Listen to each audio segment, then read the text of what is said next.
Shalom. കർത്താവിൽ എല്ലാവർക്കും വന്ദനം. വീണ്ടും ഈ എൻഗ്രൈസിന്റെ യൂട്യൂബ് ചാനലിലേക്ക് ഞാൻ നിങ്ങളെ സ്വാഗതം ചെയ്യുന്നു. അഗ്നി അഭിഷേകം എന്ന ചിന്തകളുടെ അടുത്ത ഒരു ചിന്ത നിങ്ങളുമായിട്ട് ഞാൻ പങ്കുവെക്കുവാൻ ആഗ്രഹിക്കുന്നു. കഴിഞ്ഞ ദിവസങ്ങളിൽ നമ്മൾ സംസാരിച്ചപ്പോൾ യാഗപീഠത്തെക്കുറിച്ചും കത്തുന്ന യാഗപീഠത്തിന്റെ പ്രത്യേകതകളെ കുറിച്ചുമൊക്കെ ഞാൻ നിങ്ങളോട് സംസാരിക്കുവാനിടയായി. ഇന്ന് ഈ സമയത്ത് ആ യാഗപീഠത്തിലെ തീ കത്തിക്കൊണ്ടിരിക്കണമെങ്കിൽ, ദൈവത്താൽ കത്തുന്ന ആ യാഗപീഠത്തിലെ തീ നമ്മൾ കത്തിച്ചുകൊണ്ടിരിക്കണമെന്ന് പറഞ്ഞിരിക്കുന്നത് കൊണ്ട് ആ തീ കത്തിക്കൊണ്ടിരിക്കുവാൻ വേണ്ടി നാം ചെയ്യേണ്ടുന്ന ചില കാര്യങ്ങൾ നിങ്ങളുമായിട്ട് ഇന്ന് പകൽ സംസാരിക്കുവാൻ ഞാൻ കർത്താവിൽ ആഗ്രഹിക്കുകയാണ്. അതിനകത്ത് ഏറ്റവും പ്രധാനപ്പെട്ട ഒരു കാര്യം, നിങ്ങളുടെ ഉള്ളിൽ ഒരു തീ കത്തിക്കൊണ്ടിരിക്കണമെങ്കിൽ ഏറ്റവും പ്രധാനപ്പെട്ടതൊന്ന്, നിങ്ങളിൽ നടക്കേണ്ട ജെനുവിനായ സാൽവേഷനാണ്. രക്ഷിക്കപ്പെടുക എന്ന് പറയുന്ന ആ പ്രവൃത്തി ജെനുവിനായിട്ട് നിങ്ങളുടെ മേൽ സംഭവിക്കണം. നിർഭാഗ്യവശാൽ നമ്മുടെയൊക്കെ ലോക്കൽ ചർച്ചുകളിൽ 80% ആളുകളുടെയും സാൽവേഷൻ അത് ജെനുവിനല്ല. അവർ മറ്റേതെങ്കിലും കാരണത്താൽ യേശുക്രിസ്തുവിന്റെ അടുക്കൽ വരികയും ആ പ്രാർത്ഥനാ വിഷയത്തിന് അല്ലെങ്കിൽ അവർക്കൊരു അത്ഭുതം കിട്ടിയ കാരണത്താൽ യേശുക്രിസ്തുവിനെ അനുഗമിക്കുന്ന ആളുകളുമാണ്. നിങ്ങൾ അത്ഭുതം പ്രാപിച്ച് യേശുക്രിസ്തുവിനെ അനുഭവിക്കുന്നതല്ല രക്ഷിക്കപ്പെടുക എന്ന് പറഞ്ഞാൽ.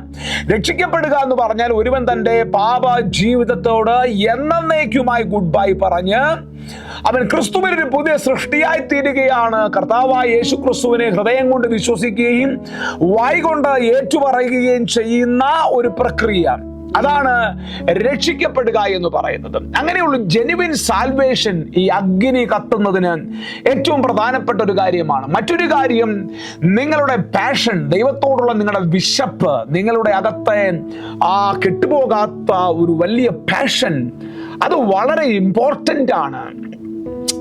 ഒത്തിരി പേർ അവരുടെ ക്രിസ്തീയ ജീവിതത്തിൽ സെറ്റിൽഡ് ആണ്, അവർ സാറ്റിസ്ഫൈഡ് ആണ്, അവർക്ക് പ്രത്യേകിച്ചൊന്നും പ്രാപിക്കുവാനുള്ള ആഗ്രഹവുമില്ല, വിശപ്പുമില്ല.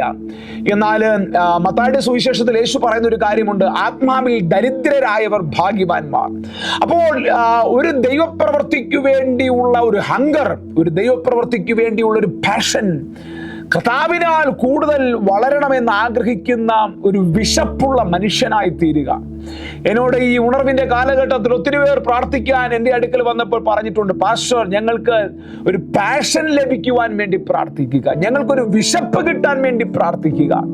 ഈ വിശപ്പും പാഷനും നിങ്ങളുടെ അകത്തില്ല എങ്കിൽ ഒരിക്കലും നിങ്ങളുടെ മേൽ ഈ അഗ്നി അഭിഷേകവും യാഗപീഠത്തിലെ തീ കത്തുന്നത് പോലെ നിങ്ങളിൽ ഒരു തീ കത്തിക്കൊണ്ടിരിക്കുവാനും അസാധ്യമാണ്. 2006 എനിക്കൊരു അഗ്നി അഭിഷേകവുമായിട്ടൊരു എൻകൗണ്ടർ ഉണ്ടാകുകയും എൻ്റെ ഉള്ളിൽ പരിശുദ്ധാത്മാവിന്റെ തീ കത്തുവാനും ഇടയായി തീർന്നത്.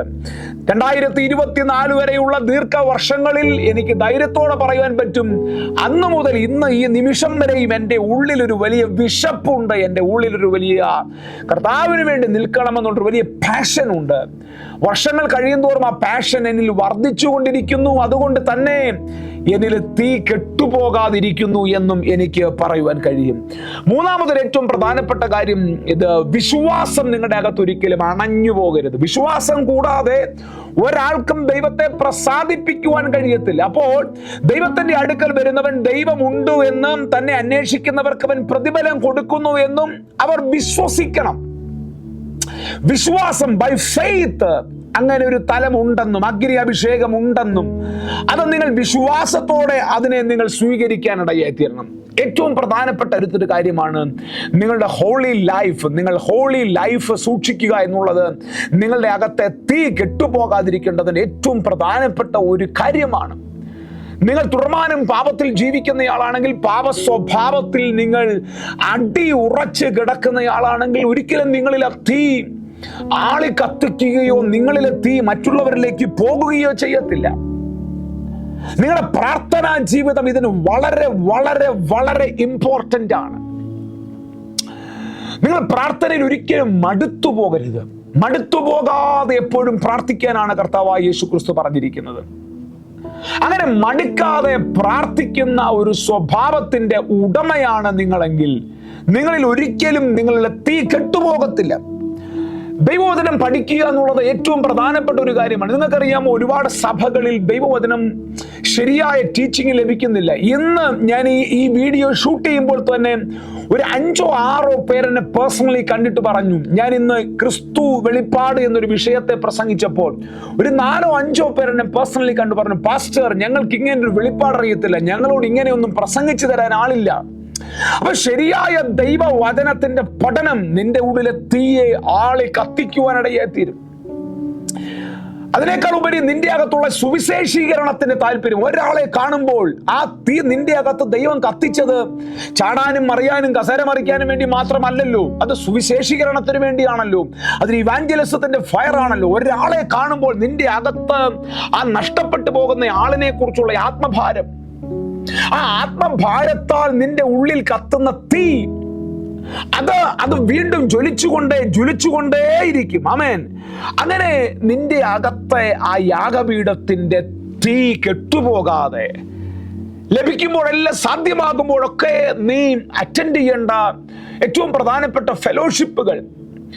ഞങ്ങളുടെയൊക്കെ ക്രിസ്തീയ ജീവിതത്തിന്റെ ആരംഭത്തിൽ ഞങ്ങൾക്ക് ഓർമ്മയുണ്ട്, 4-5 സഭായോഗങ്ങൾ രക്ഷിക്കപ്പെട്ട ആ ദിവസങ്ങളിൽ, ആ ആഴ്ചകളിൽ ഞങ്ങൾ അറ്റൻഡ് ചെയ്യുമായിരുന്നു. ഇന്നും അതിനൊരു കുറവുമില്ല. ഇന്നും ഒരു ഞായറാഴ്ച 1-ലധികം സഭായോഗങ്ങളിൽ പ്രസംഗിക്കുന്നയാളാണ് ഞങ്ങൾ എല്ലാവരും. അപ്പോൾ ഇങ്ങനെയുള്ള ഒരു എരിവും ഇങ്ങനെയുള്ളൊരു പാഷനുമാണ് ഞങ്ങളുടെ അകത്ത് തീ കത്തിച്ചുകൊണ്ടിരിക്കുന്നത്.